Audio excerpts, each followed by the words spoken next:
Satu perikop, satu hari. 1 Korintus pasal 10 ayat 1 sampai ayat yang ke-13. Israel sebagai suatu peringatan. Aku mau supaya kamu mengetahui, saudara-saudara, bahwa nenek moyang kita semua berada di bawah perlindungan awan dan bahwa mereka semua telah melintasi laut. Untuk menjadi pengikut Musa, mereka semua telah dibaptis dalam awan dan dalam laut. Mereka semua makan makanan rohani yang sama, dan mereka semua minum minuman rohani yang sama, sebab mereka minum dari batu karang rohani yang mengikuti mereka, dan batu karang itu ialah Kristus. Tetapi sungguh pun demikian, Allah tidak berkenan kepada bagian yang terbesar dari mereka, karena mereka ditewaskan di padang gurun. Semuanya ini telah terjadi sebagai contoh bagi kita untuk memperingatkan kita supaya jangan kita menginginkan hal-hal yang jahat seperti yang telah mereka perbuat, dan supaya jangan kita menjadi penyembah-penyembah berhala sama seperti beberapa orang dari mereka. Seperti ada tertulis, maka duduklah bangsa itu untuk makan dan minum, kemudian bangunlah mereka dan bersukaria.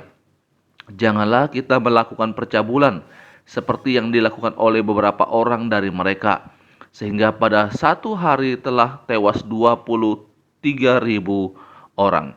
Dan janganlah kita mencobai Tuhan seperti yang dilakukan oleh beberapa orang dari mereka, sehingga mereka mati dipagut ular.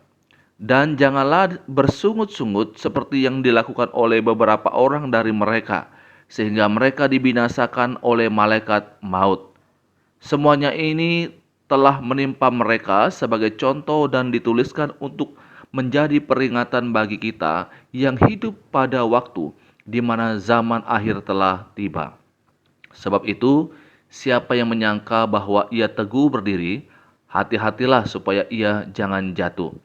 Pencobaan-pencobaan yang kamu alami ialah pencobaan-pencobaan biasa yang tidak melebihi kekuatan manusia, sebab Allah setia dan karena itu Ia tidak akan membiarkan kamu dicobai melampaui kekuatanmu.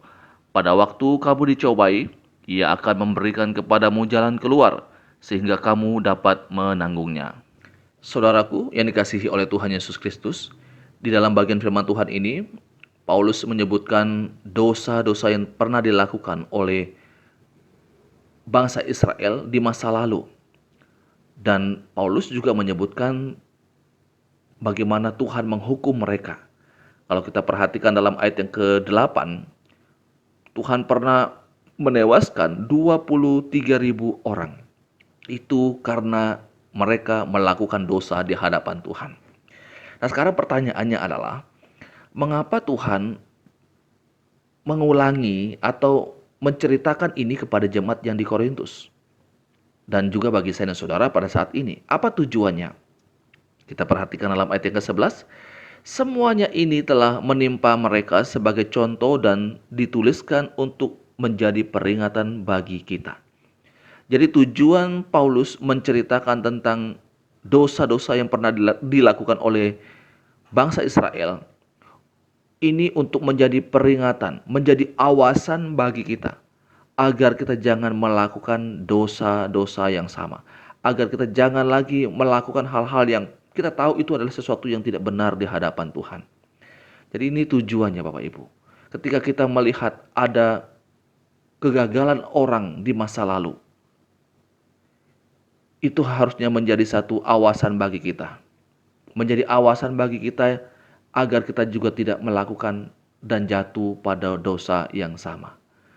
Mari setiap kita melihat kegagalan-kegagalan orang-orang pada masa lalu, bukan untuk direndahkan, bukan untuk diceritakan kegagalan-kegagalan mereka, tapi itu jadi peringatan bagi kita, menjadi awasan bagi kita juga, karena setiap kita punya potensi yang sama, jatuh dalam dosa. Mari kita tetap berharap kepada Tuhan, kepada kuasa Roh Kudus, memampukan kita agar kita jangan terjatuh dalam dosa. Ini pembacaan firman Tuhan, renungan untuk kita saat ini. Tuhan Yesus memberkati kita selalu. Amin.